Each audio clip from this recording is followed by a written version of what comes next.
के वीडियो में हम स्टार्ट करने वाले हैं केमिकल रिएक्शन पर। जो टॉपिक रहेगा हमारा केमिकल रिएक्शन के टाइप्स रहेंगे कि केमिकल रिएक्शन किस किस तरीके कितने प्रकार की होती है और कितने तरह से होती है।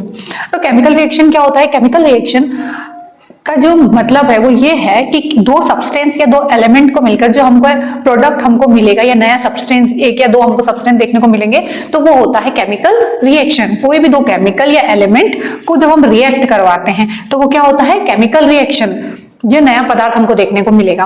तो अब हमको चेंजेस की बात करते हैं, हमको चेंज देखने को मिल रहा है। तो अब दो तरीके से चेंजेस देखने को मिलते हैं, एक होता है फिजिकल, दूसरा होता है केमिकल। और मेन हम इसमें देखेंगे केमिकल चेंज देखेंगे, हम फिजिकल चेंज के बारे में बात नहीं करेंगे। फिजिकल चेंज ये होता है सिर्फ आकार में बदलाव को हम बोलते हैं फिजिकल चेंज, या भौतिक परिवर्तन को हम क्या बोलते हैं? Physical change. और बात आती है केमिकल चेंज की, तो हम देखेंगे केमिकल चेंज और उसके केमिकल रिएक्शन और उसके प्रकार की, केमिकल रिएक्शन की कितने कितने प्रकार से होती है केमिकल रिएक्शन, उसके बारे में हम आज बात करेंगे। किसी प्रोडक्ट में या किसी एलिमेंट या सब्सटेंस में हमको चेंज देखने को मिलता है तो वो किसकी वजह से मिलता है? केमिकल रिएक्शन की वजह से हमको चेंज देखने को मिलता है। अब हम एक जनरल उसकी बात करेंगे, A + B gives C + D। तो जो ये A और B है वो क्या है? रिएक्टेंट की तरह काम करते हैं। ये रिएक्टेंट है, ये रिएक्ट होंगे, इसके बाद ही तो हमको ये मिलेगा, प्रोडक्ट हमको देखने को मिलता है। तो जिसे हम क्या बोलते हैं? Chemical reaction. अब केमिकल रिएक्शन में हम जब केमिकल रिएक्शन में जब भी रिएक्शन होगी तो हमको कुछ चीजें ऑब्जर्व करने को मिलेगी और हम आइडेंटिफाई कर पाएंगे कि हमको क्या मिल गया है, केमिकल चेंज देखने को मिला है, जिसे हम क्या बोल रहे हैं? Chemical reaction. रिएक्शन की वजह से हमें कुछ कैरेक्टरिस्टिक्स हमको देखने को मिलते हैं।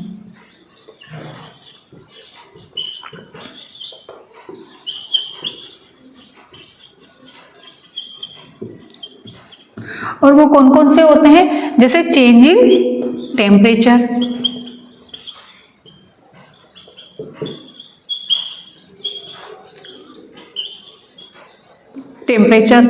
स्टेट,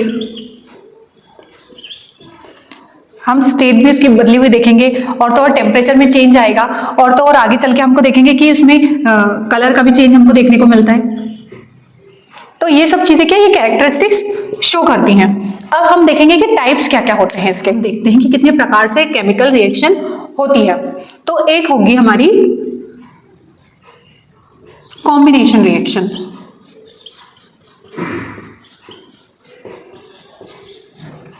जो फर्स्ट होगी। सेकंड होगी हमारी डिकम्पोजिशन,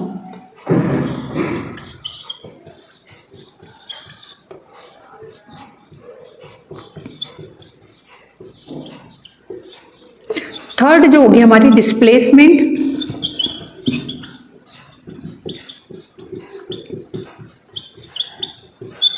फोर्थ जो होगी हमारी, फोर टाइप्स हमको देखने को मिलेंगे, combination, decomposition reaction, displacement reaction, then double displacement,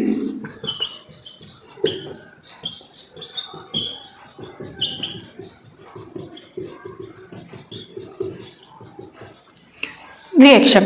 अब जो कॉम्बिनेशन रिएक्शन है उसमें दो सब्सटेंस या एलिमेंट को मिलाकर जो कंबाइन करके वर्ड से ही पता चलता है कि कंबाइन करके जो हमको रिएक्शन मिलेगी वो होगी कॉम्बिनेशन रिएक्शन। जिसमें डिकम्पोजिशन होगा वो होगी डिकम्पोजिशन रिएक्शन। जिसमें डिस्प्लेसमेंट हो रहा होगा, है ना, सब्सटेंस का के पदार्थ है उनके एलिमेंट्स का क्या हो रहा होगा? डिस्प्लेसमेंट हो रहा होगा, तो होगा डिस्प्लेसमेंट रिएक्शन। जब हमको डिस्प्लेसमेंट दो बार देखने को मिले तो हम उसको कहेंगे double displacement reaction. Combination reaction में जब एलिमेंट या सब्सटेंस कंपाउंड मिल करके हमको क्या एक सब्सटेंस या कंपाउंड हमको देखने को मिलेगा तो हम उसको क्या कहेंगे? कॉम्बिनेशन। कंबाइन हो रहे हैं तो हम उसको बोलेंगे combination. Chemical reaction in which two or more elements or compound react to form a single compound. जब हमें एक कंपाउंड देखने को मिलेगा, जैसे कि एग्जांपल लाइक देखते हैं हम कि A + B हमको क्या मिलेगा? AB। तो ये क्या होंगे? हमारे रिएक्टेंट होंगे और ये हमारा क्या होगा? प्रोडक्ट होगा। तो हम ये कह सकते हैं कि हमको ये कौन सी रिएक्शन देखने को मिल रही है? Combination reaction. ये प्रकार यदि हमको पूछे कि कौन सा टाइप है तो ये है कॉम्बिनेशन रिएक्शन। अब कॉम्बिनेशन रिएक्शन भी तरह तरह से होगी, जैसे कि दो एलिमेंट मिलकर हमको क्या मिल गया? एक कंपाउंड मिल गया। दो कंपाउंड मिलकर के हमको क्या मिल गया? एक दूसरा नया सब्सटेंस देखने को मिल गया। तो हम उसको इस तरीके से डिस्क्राइब करेंगे कि हमको कॉम्बिनेशन रिएक्शन भी कई तरह की देखने को मिलेगी। या तो एक एलिमेंट हो सकता है या दूसरा हमारा कंपाउंड हो सकता है, ये मिलकर के हमको नया कंपाउंड देंगे तो हम उसको क्या कहेंगे? सिंगल कंपाउंड हमको यदि मिलेगा तो हम उसको क्या कहेंगे? Chemical combination reaction. तो अब हम बात बात करते हैं नेक्स्ट, नेक्स्ट हम देखेंगे डिकम्पोजिशन रिएक्शन के। डिकम्पोजिशन रिएक्शन क्या है, हमको नाम से ही पता चल रहा है डिकम्पोज हो रहा है, मतलब हमारा जो सबस्ट्रेट, हमारा जो कंपाउंड है वो क्या होगा, डिकम्पोज होगा, मतलब टूटेगा। तो एक chemical reaction in which single compound breaks down into or more than elements, or compound एक एलिमेंट या दो या उसमें एलिमेंट या कंपाउंड में टूटता है तो हम उसको क्या बोलते हैं, डिकम्पोजिशन रिएक्शन। इसमें क्या हो रहा है, व्हेन द एनर्जी सप्लाइड, जब हम इस कंपाउंड है रिएक्शन में क्या कर रहे हैं, उसको तोड़ने के लिए हीट सप्लाई कर रहे हैं, जिस एनर्जी सप्लाई कर रहे हैं, जैसे कि हीट किसके रूप में, हीट के, इलेक्ट्रिसिटी के और सनलाइट के रूप में, तो हम इसको क्या कहेंगे, डिकम्पोजिशन रिएक्शन। हम इसके एग्जांपल देखेंगे। अब हम इसका एग्जांपल देखेंगे थर्मल। अब हम कितने तरीके से देख रहे हैं कि हीट हम दे रहे हैं, इलेक्ट्रिसिटी हम दे रहे हैं, सनलाइट हम दे रहे हैं, जब जाके हमको क्या देखने को मिलेगी, डिकम्पोजिशन रिएक्शन देखने को मिलेगी। तो हम सबसे पहले देखेंगे थर्मोलिसिस ऑफ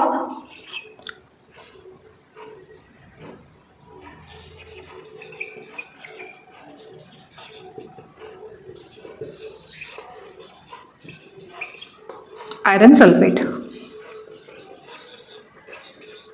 अब देखिए FeSO4, जब हम फेरस सल्फेट को हम हीट देते हैं तो हमको दो कंपाउंड देखने को मिलते हैं। एक होता है फेरस सल्फेट जो कि ये सॉलिड उसमें होता है, स्टेट में होता है, और ये होता है लिक्विड स्टेट में। तो हम क्या कहेंगे कि इसका क्या हुआ है, डिकम्पोजिशन हुआ है, किसका, फेरस सल्फेट का। अब हम नेक्स्ट देखते हैं, हम देखेंगे डिस्प्लेसमेंट रिएक्शन, जिसे हम क्या कहते हैं, डिस्प्लेसमेंट रिएक्शन, और इसको हम दूसरे नाम से भी जानते हैं रिप्लेसमेंट रिएक्शन। ये दोनों एक ही होती है। अब देखिए इसको हम एग्जांपल के रूप में समझेंगे, A प्लस BC। अब दो कंपाउंड है जो कि क्या हो रहा है, रिप्लेसमेंट होगा। जब AB प्लस C, तो क्या होगा, B का क्या हुआ, यहाँ पर रिप्लेसमेंट हुआ, इधर से इधर आ गया, तो हम क्या कहेंगे, ये क्या हो रहा है, डिस्प्लेसमेंट हमको देखने को मिल रहा है प्रोडक्ट में।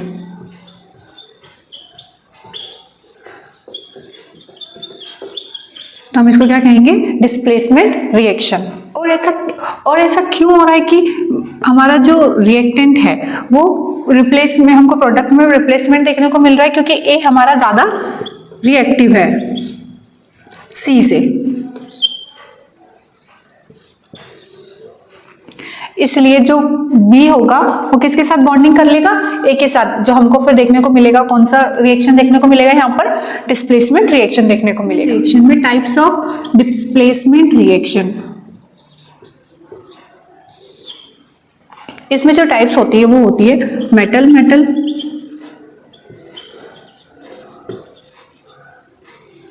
Displacement reaction, non metal metal displacement reaction,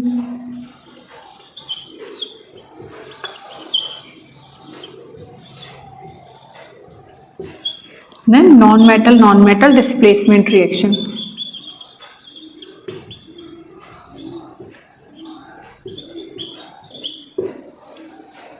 अब हम एग्जांपल के रूप में देखेंगे मेटल डिस्प्लेसमेंट का।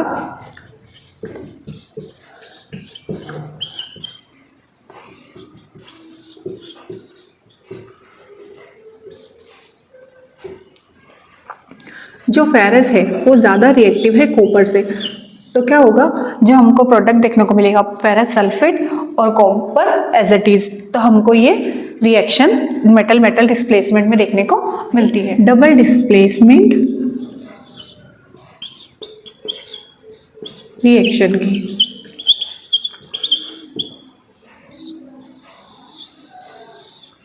फोर्थ, और ये था थर्ड। अब देखिए डिस्प्लेसमेंट रिएक्शन, हमको यहाँ पर एक बार ही डिस्प्लेसमेंट देखने को मिल रहा है, तो हम जिसे क्या कह रहे हैं, डिस्प्लेसमेंट रिएक्शन। लेकिन डबल डिस्प्लेसमेंट रिएक्शन में जो डिस्प्लेसमेंट होगा किसका होगा, आयंस का होगा, जिसकी वजह से हम क्या कहेंगे, डबल डिस्प्लेसमेंट रिएक्शन। जो केमिकल रिएक्शन में हमको देखने को मिलेगा वो क्या देखने को मिलेगा, डबल डिस्प्लेसमेंट रिएक्शन। अब देखिए डबल डिस्प्लेसमेंट रिएक्शन में क्या होता है, एक्सचेंज ऑफ आयंस। आयंस क्या होता है, cation and anions between reactants।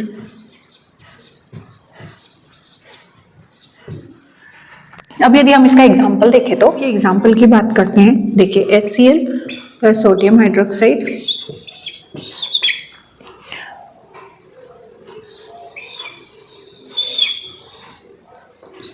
जो हमको इधर देखने को मिलेगा NaCl plus H2O plus heat. अब इसको हम क्या कहेंगे, डबल डिस्प्लेसमेंट रिएक्शन। अब देखिए यहाँ पर हम क्या देखेंगे, एनायंस का क्या देखेंगे, एक्सचेंज होता हुआ देखेंगे, जिसकी वजह से हम कह सकते हैं कि जो रिएक्शन होगी वो कैसी होगी, डबल डिस्प्लेसमेंट रिएक्शन होगी। डिस्प्लेसमेंट रिएक्शन में हमको जो टाइप्स देखने को मिलते हैं, अब डबल डिस्प्लेसमेंट हो रहा है, यहाँ पर आयंस का क्या हो रहा है, एक्सचेंज हो रहे हैं, उसकी वजह से जो हमको टाइप्स है वो जैसे प्रेसिपिटेट रिएक्शन देखने को मिलेगी, और तो कभी कभी रिएक्शन हमारी न्यूट्रलाइज भी हो जाती है, न्यूट्रलाइजेशन रिएक्शन देखने को मिलती है, और गैस फॉर्मिंग रिएक्शन देखने को मिलती है। ये होते हैं डिस्प्लेसमेंट रिएक्शन के टाइप्स।